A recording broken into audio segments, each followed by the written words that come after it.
le monde. Je viens d'arriver de mes consultations, donc je suis en train de m'installer.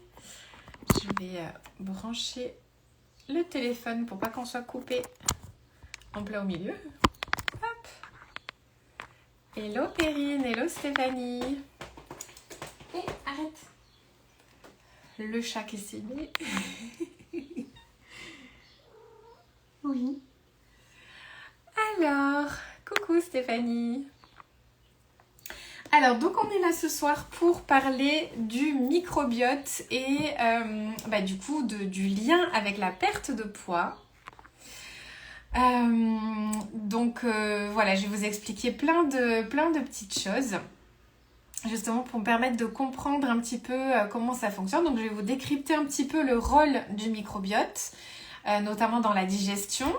Je vais aussi vous expliquer son impact sur la gestion de l'appétit et de votre poids.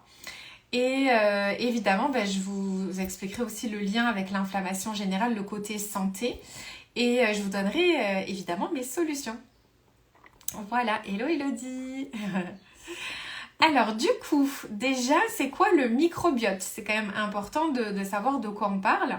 Donc en fait, le microbiote, on l'appelle aussi la flore intestinale.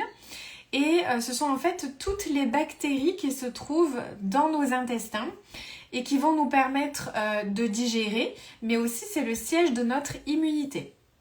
C'est aussi là qu'est sécrété 90% de notre sérotonine qui, je le rappelle, est un neurotransmetteur. Donc c'est un petit messager chimique de notre cerveau. Et c'est aussi une hormone qui va réguler du coup notre humeur, nos comportements alimentaires, notre sommeil, notre horloge biologique par exemple. Donc c'est super important évidemment cette fameuse sérotonine. Donc le microbiote c'est tout ça, c'est toute votre flore intestinale. Au-delà de notre microbiote, il y a aussi la muqueuse intestinale. Parce qu'en fait il faut vous dire que les intestins, donc évidemment c'est un tuyau entre guillemets, voilà, donc comme ça. Donc vous avez la flore intestinale qui se trouve à l'intérieur de ce tuyau et évidemment le plastique qui compose le tuyau entre guillemets, c'est notre muqueuse intestinale. Et en fait elle a toute son importance parce que au-delà de notre microbiote, si cette muqueuse intestinale est perméable, en fait ça aura des conséquences sur notre santé et aussi sur notre poids et du coup on va en parler ce soir. D'ailleurs des études ont démontré que le microbiote des personnes en surpoids est différent de celui des personnes de poids normal. Il est en fait beaucoup moins diversifié chez les personnes en surpoids. Et lorsqu'une personne perd du poids, en fait son microbiote, sa flore intestinale va se diversifier à nouveau. Il y a d'ailleurs de nombreuses études qui cherchent quelles souches de bactéries sont impliquées dans le surpoids et dans l'obésité. Et j'ai d'ailleurs moi-même fait partie d'une de ces études qui avait démarré en 2018 ou 2019, je ne sais plus. J'étais en fait investigatrice de cette étude clinique. Je m'occupais des patients du coup. Donc selon leur profil, je devais les inclure ou non dans l'étude. Et ensuite faire leur suivi. Du coup, c'était vraiment passionnant de participer à ça. Et donc, on sait aujourd'hui quelles souches de bactéries sont impliquées. Et donc, on peut facilement trouver des synergies de probiotiques. Donc, c'est les bonnes bactéries qui vont être utilisées pour réensemencer votre flore intestinale. Et justement, on a trouvé les probiotiques qui vont axer pour la perte de poids et qui permettent de rééquilibrer aussi au passage notre flore intestinale. Aujourd'hui, on parle même de transplantation fécale, c'est-à-dire qu'on prendrait le microbiote d'une personne saine, donc de poids normal, on va dire, pour l'implanter au sein du microbiote d'une personne en surpoids ou en obésité, afin de lui permettre de rééquilibrer sa flore et donc de perdre du poids de cette manière-là. Alors, c'est pas encore autorisé, évidemment, aujourd'hui, parce que le microbiote, c'est quelque chose de très complexe, dont on ne connaît pas tout non plus. Donc en fait, c'est compliqué dans le sens où il y a quand même des hérédités et une épigénétique à prendre en compte. Par exemple, il faudra pouvoir s'assurer que il n'y ait pas dans ce microbiote le gène du cancer du côlon ou toute autre pathologie qui pourrait du coup être transmise à la personne qui recevrait cette transplantation. Donc du coup, ça me fait d'ailleurs penser à une étude qui avait été faite sur le foie gras, donc la maladie du foie gras, qui est d'ailleurs de plus en plus répandue de nos jours. En fait, des chercheurs avaient fait l'expérience sur des souris qui avaient un foie gras. Ils avaient pris en fait la flore intestinale, donc le microbiote de ces souris qui étaient malades, et ils l'ont implanté dans les intestins des souris qui étaient saines. Et bien en fait, les souris saines ont développé un foie gras. Alors qu'à aucun moment, on a touché au foie. On a juste transplanté les bactéries de la flore intestinale. Donc pour vous dire à quel point juste une modification de votre flore intestinale peut avoir un impact très important sur votre santé de manière générale et sur votre poids aussi. Donc vous comprenez à quel point tout est vraiment interrelié.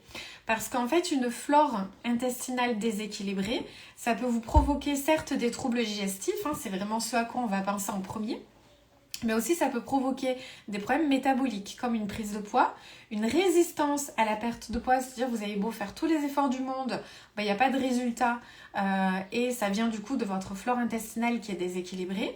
Ça peut provoquer un foie gras comme je viens de l'expliquer. Aussi un syndrome métabolique, donc c'est un haut risque cardiovasculaire, et aussi un diabète de type 2.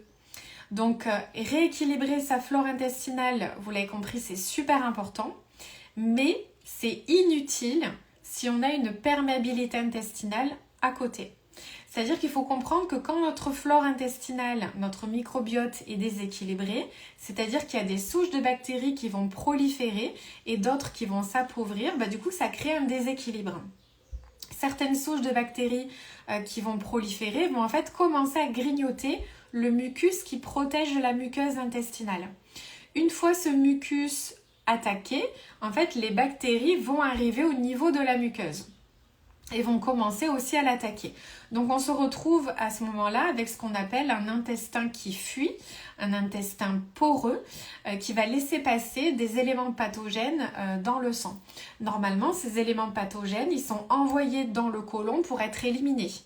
Et là, en fait, ça passe dans le sang. Donc, imaginez les conséquences. Ça peut engendrer du coup des maladies auto-immunes, des allergies, de l'asthme, des troubles de la thyroïde, des troubles ORL aussi, une prise de poids évidemment parce qu'il y a un ralentissement du métabolisme avec notamment une prise de graisse au niveau viscéral, donc au niveau du tour de taille. Ça peut provoquer aussi des troubles cutanés comme de l'eczéma ou du psoriasis, également des troubles de l'attention. On en parle dans le TDAH et l'autisme. Aussi, ça peut provoquer une dépression puisque je rappelle, c'est le siège de notre sérotonine qui est très connu et qui est en déficit justement chez les personnes dépressives. Également dans tout ce qui est maladies neurodégénératives, il y a Rosie qui vient nous faire un coucou. Donc comme Parkinson ou Alzheimer.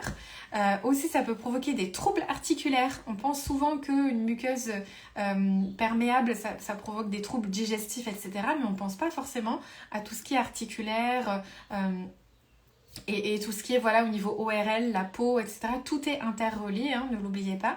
Et ça peut provoquer aussi du coup une inflammation généralisée de notre organisme. Et comme on dit, il n'y a pas de pathologie sans inflammation. C'est-à-dire qu'à un moment, si vous avez des pathologies inflammatoires, il faut s'intéresser quand même au microbiote.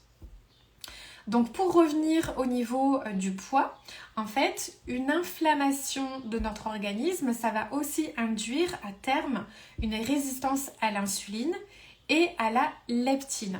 Alors l'insuline, c'est une hormone qui permet de réguler notre glycémie. La leptine, c'est l'hormone de la satiété. Aussi, le taux de leptine, en fait, il est en rapport avec le pourcentage de graisse de notre corps. Donc ça permet vraiment de faire le lien entre tout. C'est-à-dire que normalement, quand on a suffisamment de graisse dans notre corps, donc quand on a suffisamment de réserves d'énergie, parce qu'à la base ce sont des réserves d'énergie pour le fonctionnement de notre corps, et bien normalement notre tissu adipeux doit envoyer des signaux à notre organisme, à notre cerveau notamment, pour dire j'ai pas besoin de nourriture. Donc c'est censé nous couper l'appétit. Seulement quand on est dans un état inflammatoire, notamment dû à une flore intestinale déséquilibrée ou à des intestins poreux, du coup on va se retrouver derrière à avoir une leptine qui va pas suffisamment bien fonctionner et donc qui va pas nous donner le signal coupe-faim. Donc du coup on risque de manger au-delà de nos besoins quantitatifs parce que tous ces signaux sont complètement déséquilibrés en fait et n'arrivent pas à être envoyés correctement. Donc quand je dis que, on dit souvent que les intestins c'est notre deuxième cerveau, moi je dis tout le temps c'est notre premier cerveau en vrai. Voilà, donc pour dire que c'est vraiment très important de comprendre qu'il y a plein de liens entre différentes pathologies, avec les troubles digestifs aussi, avec le poids. Et autre exemple, dans la maladie de Parkinson, en fait, les premières lésions neuronales de cette maladie, elles se trouvent au niveau intestinal. Donc, on peut même détecter ces lésions 10 ans avant l'apparition des premiers symptômes. Donc, pour dire que c'est vraiment... Il y a des neurones dans nos intestins, il y a autant de neurones, je crois, que dans le cerveau d'un chat. Pour dire qu'un chat, c'est quand même intelligent. Donc, on a vraiment un deuxième cerveau dans notre ventre. Alors, qu'est-ce qui peut provoquer justement un déséquilibre de notre flore intestinale? En premier, la junk food. Tous les aliments transformés, de mauvaise qualité, les produits raffinés, trop sucrés, qui contiennent des produits synthétiques, des additifs, des édulcorants. Tout ça, tous ces aliments vont en fait irriter les villosités intestinales, les détruire et engendrer derrière une perméabilité intestinale. Parce que le rôle de barrière se fait beaucoup moins bien. Normalement, nos intestins, c'est censé être des jonctions bien serrées. Sauf que si la muqueuse intestinale est attaquée, elle est entamée, du coup, ces jonctions, au lieu d'être bien serrées, hop, elles vont laisser passer des choses. Et du coup, tout ça, ça laisse passer des éléments pathogènes, comme on l'a dit tout à l'heure, au niveau du sang. Donc derrière, ça crée toutes les pathologies que j'ai citées juste après. Donc toute cette alimentation de junk food, va irriter nos intestins et donc on va se retrouver avec une muqueuse intestinale perméable. Autre élément déclencheur de ce déséquilibre, ça va être du coup le stress aussi. Le stress a ce pouvoir-là aussi sur notre santé intestinale. Également, si vous avez eu une gastro, forcément ça modifie toute votre flore. Si vous avez pris des antibiotiques, si vous buvez l'eau du robinet parce qu'il y a du chlore dedans, si vous avalez votre dentifrice parce qu'il y a du fluor dedans, si vous êtes né par césarienne ou si vous n'avez pas été allaité, vous n'avez pas bénéficié du coup de la flore vaginale, intestinale de votre maman du coup. Si aussi vous mangez toute la journée, c'est un petit peu le non-stop alimentaire parce qu'en fait vos intestins ils se régénèrent quand vous n'êtes pas en train de manger. Donc c'est important qu'il y ait un laps de temps de 3 à 4 heures entre chaque prise alimentaire justement pour lui permettre de se régénérer. Également tout ce qui est chewing-gum sans sucre parce que du coup ils contiennent des édulcorants et c'est d'ailleurs écrit dessus, une consommation excessive peut avoir des effets laxatifs. Donc c'est pas pour rien si c'est noté, c'est qu'à un moment il y a quand même des conséquences sur vos intestins. Donc du coup, au vu de qu'est-ce qui fait que notre flore est déséquilibrée, au vu de ce que je viens de citer, en gros tout le monde est concerné, malheureusement. Donc d'où l'intérêt de faire des régénérations de notre muqueuse intestinale, de prendre soin de notre flore intestinale. Alors comment on fait ça du coup? Déjà de bien mâcher, c'est la première des règles pour bien digérer, pour bien assimiler les nutriments qui nous permettront justement d'être en bonne santé. Donc la mastication c'est super important, je rappelle il faut mâcher en moyenne 12 fois par bouchée. En fait, il ne faudrait déglutir que de la bouillie. Il ne doit pas y avoir de morceaux d'aliments dans l'estomac. L'estomac, son rôle, c'est de brasser. Le travail de broyage, c'est le travail des dents. Il n'y a pas de dents dans l'estomac. Voilà, donc vraiment faites ça, c'est vraiment la base. Après évidemment de limiter la junk food comme je l'ai dit puisque c'est très nocif. Tout ce qui est plat préparé, tout ce qui est à base d'édulcorants, avec des additifs, voilà, tout ce qui est plat préparé de mauvaise qualité, les aliments transformés, les produits raffinés comme le pain blanc, les pâtes blanches, tout ce qui est trop sucré, voilà, tout ça, ça fait partie de la junk food. Évidemment, on va préférer des aliments les moins transformés possibles. On va manger suffisamment de fibres aussi parce qu'il faut savoir que les fibres que l'on mange à travers des aliments comme du pain complet, des pâtes au blé complet, des lentilles, des légumes, des fruits, toutes ces fibres en fait vont nourrir les bonnes bactéries de nos intestins. Si on n'apporte pas ces fibres, en fait, ces bonnes bactéries ne vont pas être nourries et donc elles vont chercher, elles vont s'appauvrir, du coup il va y avoir ce déséquilibre. Voilà, et aussi les mauvaises bactéries, elles vont chercher à se nourrir autrement et donc vont attaquer notre muqueuse. Donc c'est vraiment important de comprendre que vraiment tout a un intérêt. Après de bien choisir ses graisses aussi, c'est très important parce que les graisses que l'on consomme vont constituer les membranes de toutes nos cellules du corps. C'est-à-dire que la cellule du corps, elle est constituée d'une membrane et cette membrane, elle est faite de graisse. Donc d'où l'intérêt d'apporter via l'alimentation la bonne quantité et la bonne qualité de graisse. Et évidemment, les cellules intestinales sont aussi composé de cette membrane de graisse. Donc il faut bien choisir ses graisses et c'est en général pour ça que je conseille le ghee. Donc ça s'écrit G-H-E-E. En fait c'est un beurre clarifié, donc il contient ni lactose ni caséine, donc il est très bien digéré. Et surtout l'avantage c'est qu'à l'intérieur il y a de l'acide butyrique et en fait cet acide-là va aider à régénérer les cellules de vos intestins. Donc d'où l'intérêt d'en manger un petit peu tous les jours aussi. Évidemment, réguler son stress va aussi aider à avoir une muqueuse intestinale et une flore intestinale plus équilibrée et d'avoir une activité physique régulière mais qui ne soit pas trop intense non plus parce que quand on fait du sport de manière trop intense, il faut savoir que quand on fait du sport, évidemment, tout l'afflux sanguin va aller en priorité vers les muscles et donc ça ne va plus aller au niveau intestinal, au niveau de la digestion. Donc déjà, ça peut provoquer des troubles digestifs, tous les grands sportifs le savent. Et l'ennui, c'est que comme il n'y a plus cet afflux sanguin au niveau de nos intestins, ça veut dire qu'il n'y a plus d'oxygène non plus qui arrive à ce niveau-là. Donc il peut y avoir évidemment des problèmes au niveau de nos cellules intestinales. Également, c'est très connu chez les sportifs de haut niveau qu'il y ait des troubles digestifs. Donc je répète les conseils, donc bien mâcher, éviter la junk food, préférer les aliments les moins transformés possibles, manger suffisamment de fibres, donc tout ce qui est céréales complètes, les lentilles, les pois cassés, les pois chiches, tout ce qui est légumineuse, les pâtes au blé complet, le riz complet, le pain complet, tout ça plutôt bio évidemment. De bien choisir ses graisses, donc de penser au ghee, de réguler du coup son stress et d'avoir une activité physique. C'est vraiment des conseils généraux qui sont faciles à mettre en place. C'est surtout pour vous prémunir et pour entretenir une bonne santé intestinale. Maintenant, le plus important, c'est quand même de mettre en place un protocole de régénération intestinale.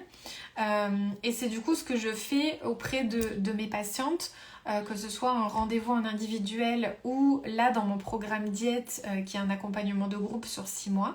Donc c'est vraiment un protocole particulier et que je personnalise du coup en fonction de chaque patiente. Donc là ce serait compliqué du coup de vous partager exactement ce qu'il y a à l'intérieur puisque j'ai plusieurs protocoles et je propose plutôt l'un ou l'autre selon le profil de chacune de mes patientes. Donc ça fait partie de mes accompagnements. Maintenant, ce que je peux vous conseiller à minima, c'est de faire une cure de glutamine sur 3 semaines et ensuite de faire une cure de probiotiques. Donc ce sera évidemment pas autant efficace que... ça ira pas autant en profondeur que ce que je conseille moi dans mes protocoles pour mes patientes. Mais ce sera déjà un pas énorme pour quelqu'un qui a jamais pris soin de ses intestins. Alors oui, Elodie, donc comment tu consommes le ghee? En fait, le ghee, ça ressemble à du beurre. C'est du beurre. Vous trouverez la recette, même si vous voulez le faire maison, c'est possible. Vous prenez du beurre normal et vous le faites fondre et vous enlevez petit à petit la couche de blanc qui remonte à la surface jusqu'à ce qu'il n'y ait plus de blanc. Et en fait, ça vous laisse que le jaune du beurre et ça, vous le mettez dans un pot et puis vous en servez dans le quotidien. Donc, comment s'en servir? Soit tartiner sur le pain ou fondu sur des pancakes. Voilà, donc ça s'utilise exactement comme du beurre. L'avantage, c'est que on peut le cuire à haute température. T'en avais ramené d'Égypte. Ah ben voilà, tu vois, tu sauras comment l'utiliser maintenant. Et en fait, donc exactement comme du beurre en cru ou en cuit. L'avantage, contrairement au beurre, c'est qu'en effet, il n'y a pas de lactose, pas de caséine à l'intérieur. Donc c'est très très bien toléré. Et très bien digéré du coup. Et aussi, l'avantage, contrairement au beurre, c'est que on peut le cuisiner à haute température. Il ne va pas du coup changer au niveau moléculaire parce que le beurre, on ne peut pas le cuire à trop haute température, sinon il brunit, il noircit, il fume. Donc à ce moment-là, il faut jeter. Il ne faut pas manger une matière grasse qui a fumé. Quand on atteint le point de fumée, c'est que ça devient toxique. Donc le point de fumée du ghee, pour le coup, il est très très haut, beaucoup plus haut que le beurre. Donc c'est très intéressant quand on veut faire des cuissons à haute température, quand on veut vraiment saisir un aliment. Parce que du coup, il restera aussi bon pour la santé. Donc voilà. Mais sinon, ça s'utilise exactement comme du beurre. Il y a vraiment en cru ou en cuit. Il y a même beaucoup plus d'avantages du coup que le beurre. Donc voilà, est-ce que vous avez d'autres questions? N'hésitez pas si vous avez des questions à me les poser maintenant. Par rapport à ce que je vous conseille de la glutamine et des probiotiques, alors vous pouvez en trouver en pharmacie, vous pouvez en trouver sur certains sites internet. Moi j'aime bien conseiller celle de chez Valley Bio. Donc pareil Elodie, du coup, les probiotiques et la glutamine, j'aime bien conseiller ceux de chez Valley Bio. Mais tu vas attendre parce que je vais te faire ton protocole personnalisé. Donc n'achète rien maintenant. Je te ferai ton protocole personnalisé puisque tu es dans le programme diète.